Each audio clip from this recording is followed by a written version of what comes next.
What's up, guys? Welcome to my channel, and I want to talk real quick, give my 2 cents regarding the situation um, where Raja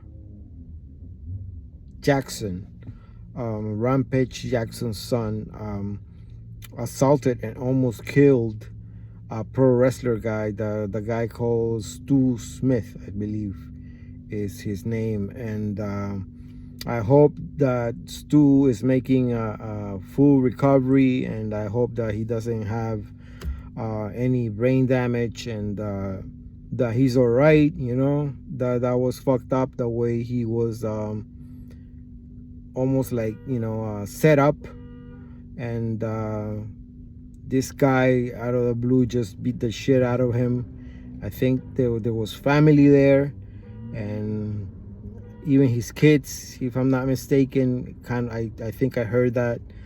So it's something horrible for any, even a stranger, to watch. These kids were watching a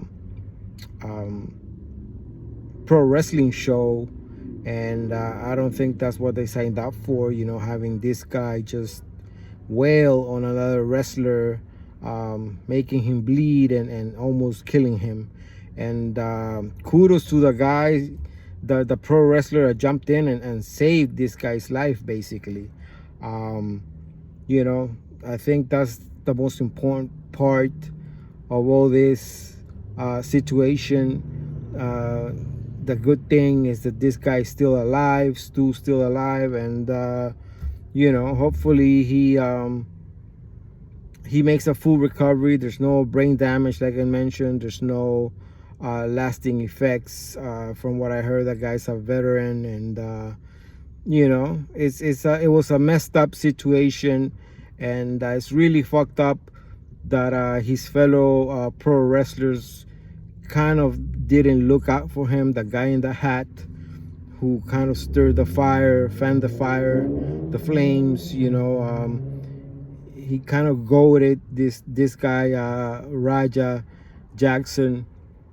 As far as Raja Jackson, he's not a victim here. A lot of pundits in the making YouTube videos and stuff, very well known MMA pundits, making excuses, doing mental gymnastics to excuse this guy's actions, and it's a really fucked up thing to do, in my opinion. Raja is far from being the victim in this situation. He wasn't mentally stable enough to realize that as an adult you can't go around beating the shit out of people and almost killing them. He did say in the footage of what I saw, the footage, he did say that he was going to beat the shit out of this guy, and they were going to have to pull him off, and he was true to his word. They had to pry him off the guy. It was just a fucked up thing to actually see.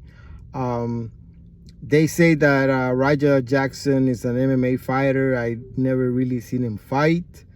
And if he is an MMA fighter, he's no good, because I never seen him in UFC or any other big time promotion.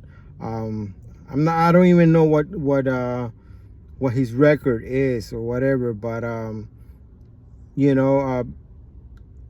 that little pro wrestling company, very unknown to me, and I know WWE. I used to watch WCW, TNA. I used to be a big pro wrestling fan, and I still am at sometimes. And those guys, it takes years to become a professional, to do a good job there, to tell a good story in the ring and make it believable and make it entertaining. And the good pro wrestlers, like I mentioned, they take a lot of years to dedicate their life to that lifestyle, to that career. When they become famous, they make a lot of money, even more money than boxers, and even more money than MMA fighters. So for them to just, because this guy, there was a camera following him around, Uh, they just decided to do a bit. It was all weird. It was all Twilight Zone kind of shit. Um, but and then Rampage Jackson. I'm a big fan of Rampage as a fighter, and he's funny, he's entertaining. I follow him on the Instagram, and I like that podcast show in the Jackson show with the other guys. He's done some good interviews, but as a dad, I think he failed Raja, man. I think as a dad, he's kind of been like a piece of shit. He doesn't respect the guy on camera, always humiliating him, always making comments and making it look like a joke. And who knows, maybe behind the scenes, maybe when the camera's not on, Rampage is actually a good dad and he looks out for his son. I'm sure there's something along those lines.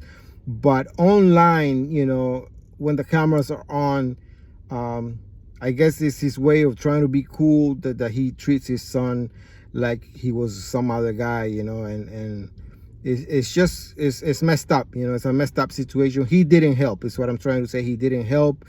He also fanned the flames, but at the end of the day, I think it's a mistake to blame anyone else, because Raja should have been smart enough to understand that pro wrestlers are not fighters, and if you agree to do a pro wrestling bit, is you can't go for real. You cannot land real punches and bloody up some other guy and put him in the hospital, almost kill him. I'm sure they're putting together some kind of criminal case. I'm sure there's gonna be a civil lawsuit. There's a lot of people that fucked up, but Raja is the bad guy here. I think he's not a victim. I think he fucked up. I think he just wasn't mentally stable enough to understand things. And I don't know if he always had it in him to actually that he wanted to go after another man that way, try to end his life. So that's my 2 cents. I just wanted to put it out there that I hope that the guy, Stu Smith, the pro wrestler, I hope that's his name. If I'm making a mistake with the Smith part, forgive. But I hope he's all right. And yeah, man, lesson. I think it should teach viewers, a lesson that just because the camera is following you around doesn't give you the license to just do whatever the fuck you want to do, because there are consequences. There's people and things happen, and sometimes they get out of control, and just to entertain the masses doesn't mean that you're gonna pull out all the stops and even try to commit murder and shit. We've seen this type of stuff before, and it just so happens that it crossed over, two things that kind of have something in common: pro wrestling and MMA. And not really MMA, because that wasn't MMA. A lot of people saying, Raja Jackson is an MMA fighter. What he did wasn't really MMA. That wasn't. There was no jiu-jitsu. There was no real referee in that ring. There was not a sanctioned competition, where your opponent taps, or where he's unconscious, referee steps in to prevent a fighter being injured and stuff. None of that happened, and it was just a crazy situation. Thank you guys for listening, and please subscribe to my channel. Peace.